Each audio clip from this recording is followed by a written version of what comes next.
Good morning. Welcome to the Logos Center discussion on this Sabbath, first Sabbath of the new year. Goodbye 2020, hello 2021.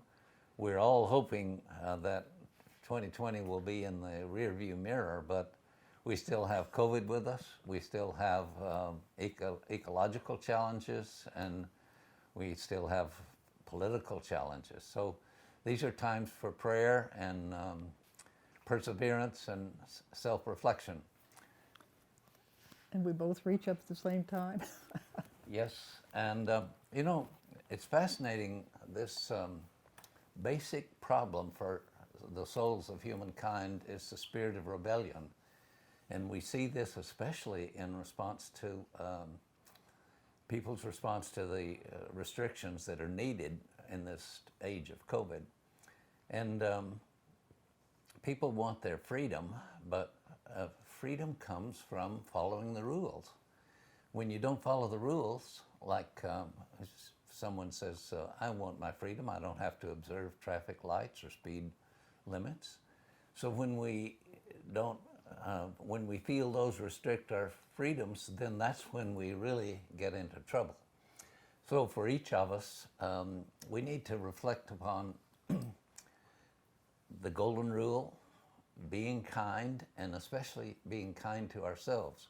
This morning in the Good Morning America, there's a discussion that caring for yourself and self-love is more likely to enhance that you will keep your New Year's resolutions than if you're hard on yourself, if you're critical of yourself, self-condemning and so on. And I've known this as a psychologist for years. People feel unless they're hard on themselves, they're less likely to make change. But the new research supports this idea that the more accepting we are of where we are now, the more freedom we have then to make changes in accord with the direction we'd like to go. I half agree with that. But I don't think it's bad to be hard on yourself when you know you've gotten off track and need to make some changes. And so I've been hard on myself sometimes during this time. Then I've also been kind of good on myself. But I have been hard on myself. And I've been reading as much that I can about life after death and past lives, that kind of thing, because I think we're foolish if we don't say we're having strong past life influences at this time, along with all the other things that are happening in the country. And to look at those past life influences, we've kind of had fun doing that, haven't we? Yes. We've talked about a lot about past lives and about the reasons why we're doing things, and we've been doing a lot of self-analysis and introspection, that kind of thing. And it's been really, in that way, it's been a really good thing for us. This has not been an easy time for anybody. Each person has reacted in a different way. And I've had days where I've handled it really, really well. And I have days when I'm ashamed to admit that I have not handled it well at all. And I'm over my constant crying because you do pick up the pain of everyone else. I said to Herb, we are happy, things are good, but it's not good for most people in the world. And I can't be happy when other people aren't happy and when they're hurting and they're hungry. And Well, we've mentioned several times how the whole planet is in travail. yeah, The cartoon we've talked about with you, a picture of the earth, someone holding the earth and asking where does it hurt, and the earth says everywhere. hurts everywhere. And all of us, we're all tied in together. We're spiritual beings that are related one to another, and when another hurts, we hurt. So it's time to renew the basics of our faith, and that begins with being kind. It begins with the golden rule: treat others the way you want to be treated. And kindness is part of a main part of our conversation, what we say to people and the way we say it. And so we want to, in this year of 2021, we want to renew our closeness with those of our family and friends and our congregation, renew a sense of commitment to being kind to them, to being generous in spirit. And, the readings are just really surprising of what they say about our emotions. literally, a moment of joy can have an effect, according to the readings, a moment of joy can have an effect on your experiences in your next incarnation. And so we're building, every thought is putting a brick in the place. And mind is the builder. So what we build with our thoughts manifest later. And those manifestations, that there's a timelessness about the unconscious. And something we do in this lifetime may not show up till 3 lifetimes later. So we want to be true to ourselves and true to what we hold as our, what we would like to motivate us. What motivating influence? That's what ideals are about. What do you want to motivate? So if you're going to be nice to a person, is it because you want them to think well of you, or because you respect that person as a child of the Most High? Correct. And at this time, it's difficult because we have no idea what's going to happen in the future. I do love the quote, I don't know what the future holds, but I know who holds the future. And that's been comforting to me to think about, because I have no idea. I have no intuitive feeling about the future, which I usually do. I just seem to either not want to pick up what's coming up, or I just don't have any awareness of what's going to happen in 2021. So I'm meditating and working with that. One of the best things we can do is to keep a journal.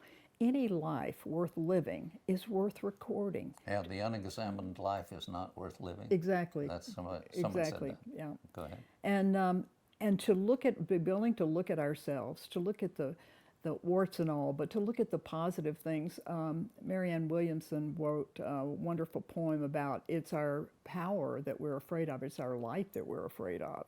And we often don't do all the things we're capable of doing because we really aren't sure how we could handle the fame and handle the energy of that, of reaching out in that kind of way. So for 2021, I would like to just be like you say, I would like to do things out of the caring and love that I have for people, not because I feel I have to do that. And we're seeing some of the best and the worst of people at this time. We're seeing kindnesses that people do. And I've mentioned to you our neighbors, just one of the sweetest things when this first started.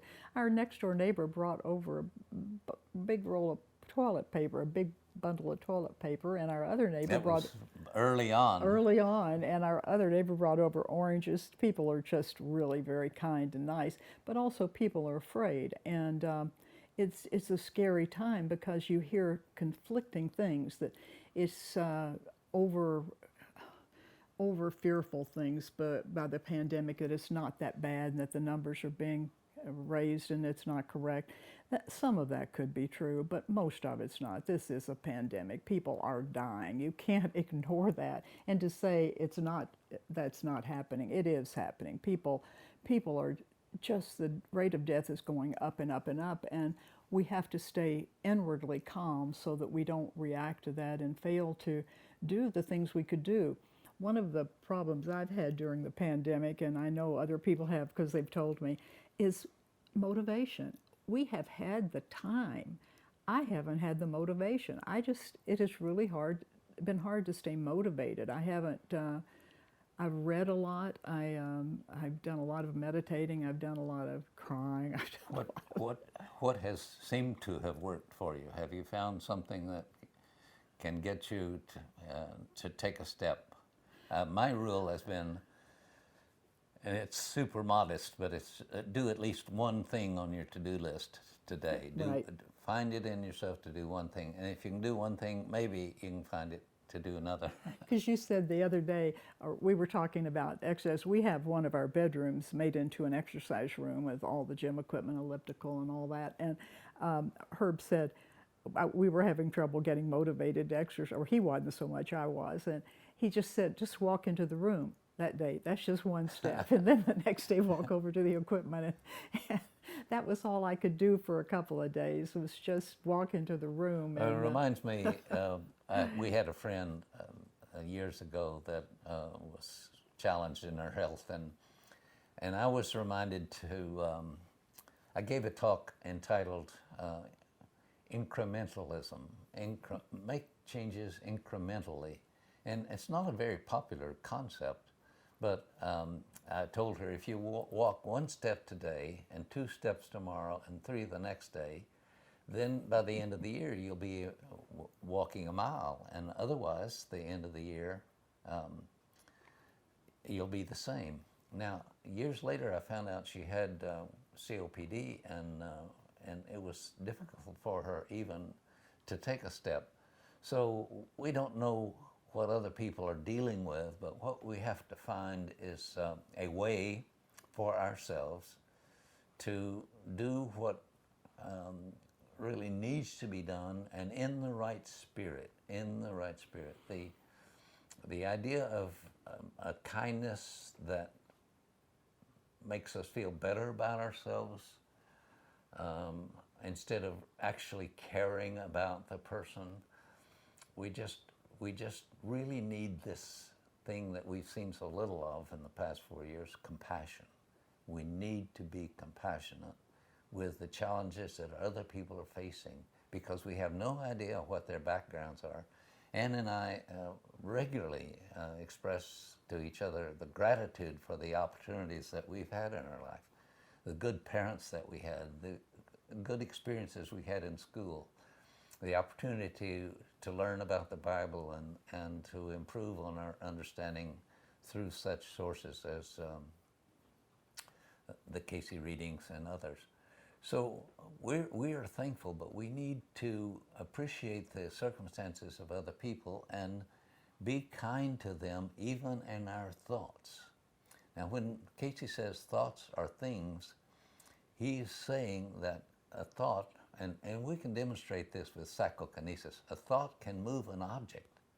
And when our air conditioner goes on, it's 30 years old, I say, thank you, Mr. Train, because I want to talk to those atoms in that air conditioner and hope that it'll live another 10 years.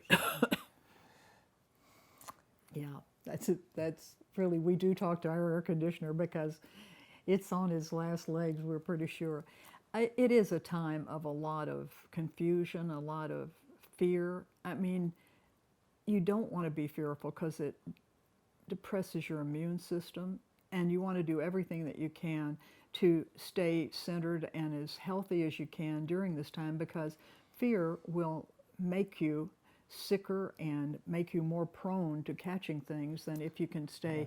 Challenges your immune system. It does. Yeah. It really does challenge your immune system. And we've been very thankful that we've been well during all this, but a lot of people have not had it that easy, and especially people with ongoing chronic conditions. It's been difficult. It reminds me that Norman Vincent Peale, way before this pandemic, talked about that very thing, about how we don't understand what other people are going through, and we judge them really harshly, but we don't understand what they might be experiencing, and we're all that way. There's nobody that isn't judgmental to some extent, and we just need to be kinder and more loving and look at things maybe in a little different light. I took a class years ago from a Taoist master named Kai Di. Some of you knew him. He lived here in Phoenix and had a restaurant, actually. And he would change the classroom every time that we met. He would turn the pictures upside down. He would move furniture.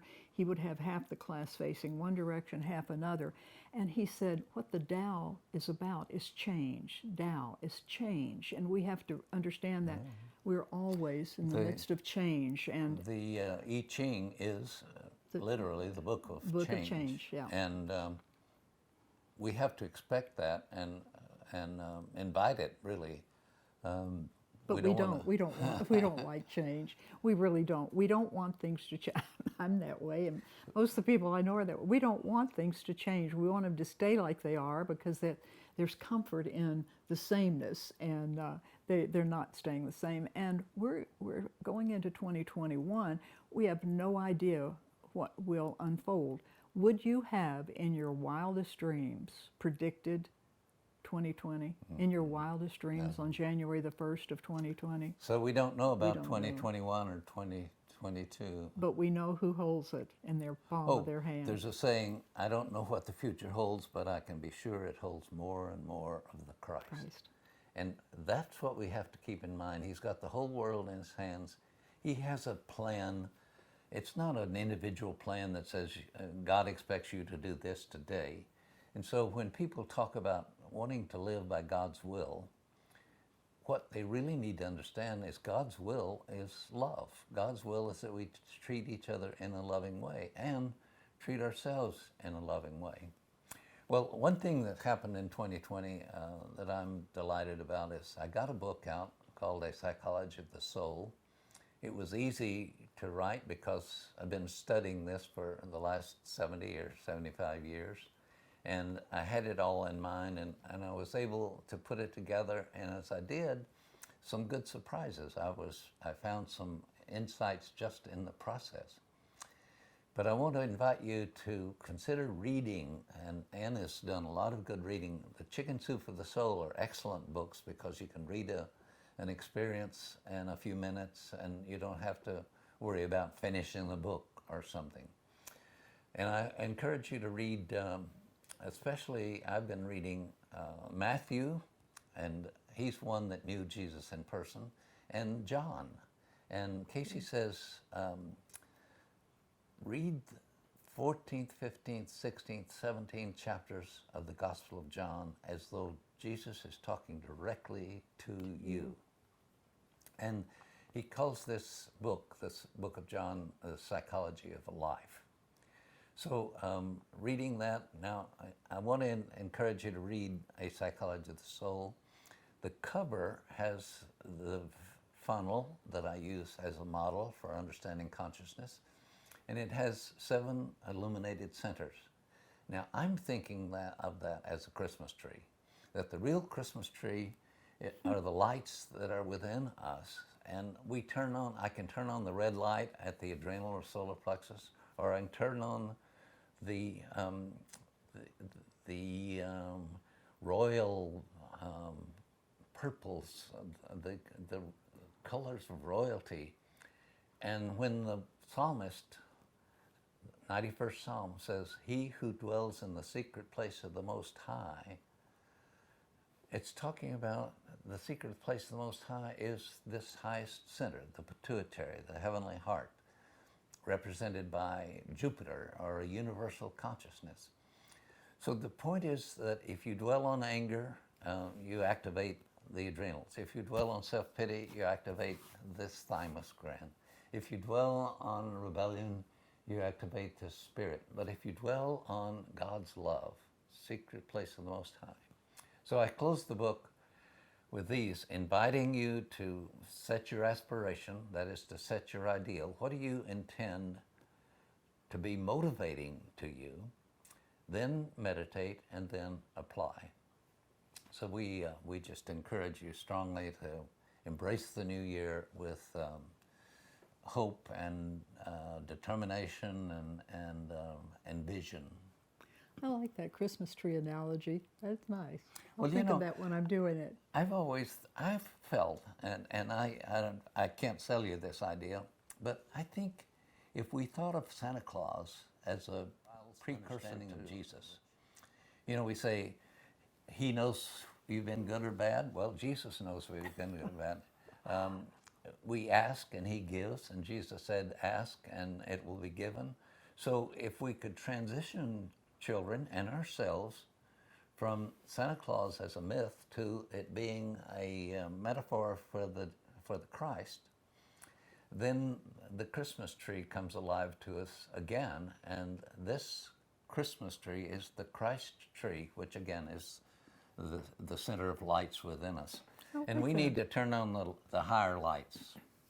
I like that. We've laughed a lot because we got a Christmas tree last year that I had been looking at that finally went on sale. What is it, about 12 feet tall? I'm not sure. And it's just been a delight. We decorated it, and we've had such fun remembering where the ornaments came from. And because we did about 16 overseas tours, and so we brought back, we have a lemur on our tree, a lemur for Lemuria. We have things like that remind us of fun times. We had things from Tibet when we were there, and a Christmas tree can be a memory tree, really. We also have a set of photographs of every family member to go on a tree, and we didn't get those out this year, but we usually do that.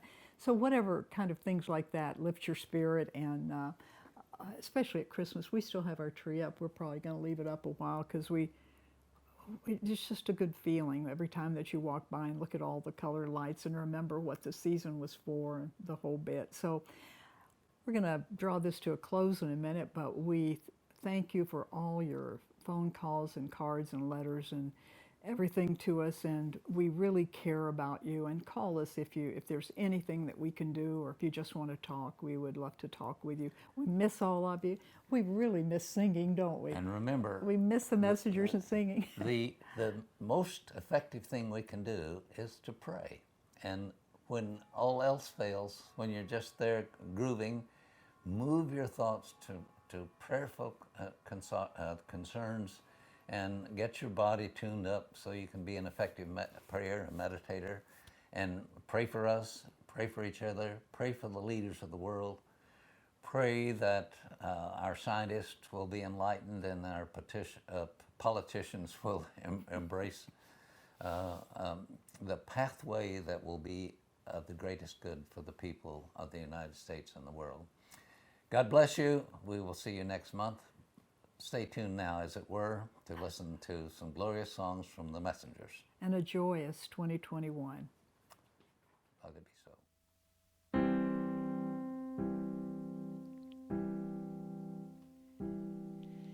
Joyful, joyful, we adore thee, God of glory, Lord of love.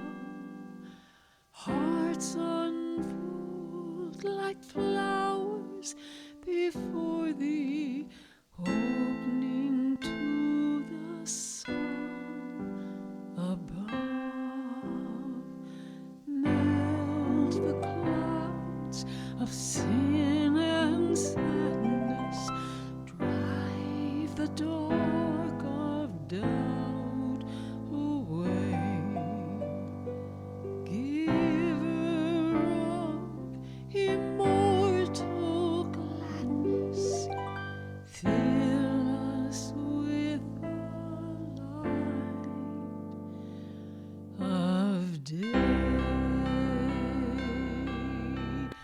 All thy works with joy surround thee, earth and heaven reflect thy rays, stars and angels sing around thee, center of unbroken praise. Field and forest, vale and mountain, flowery meadow, flashing sea, chanting bird and flowing fountain, call us to rejoice in thee.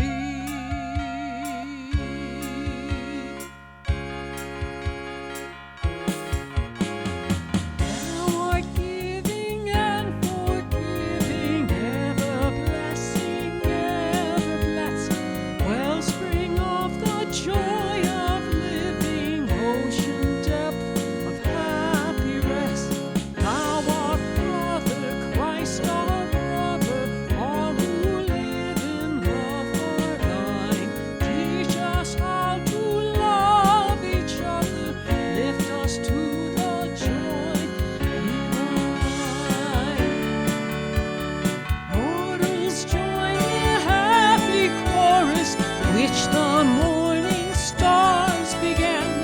Father love is reigning o'er us, brother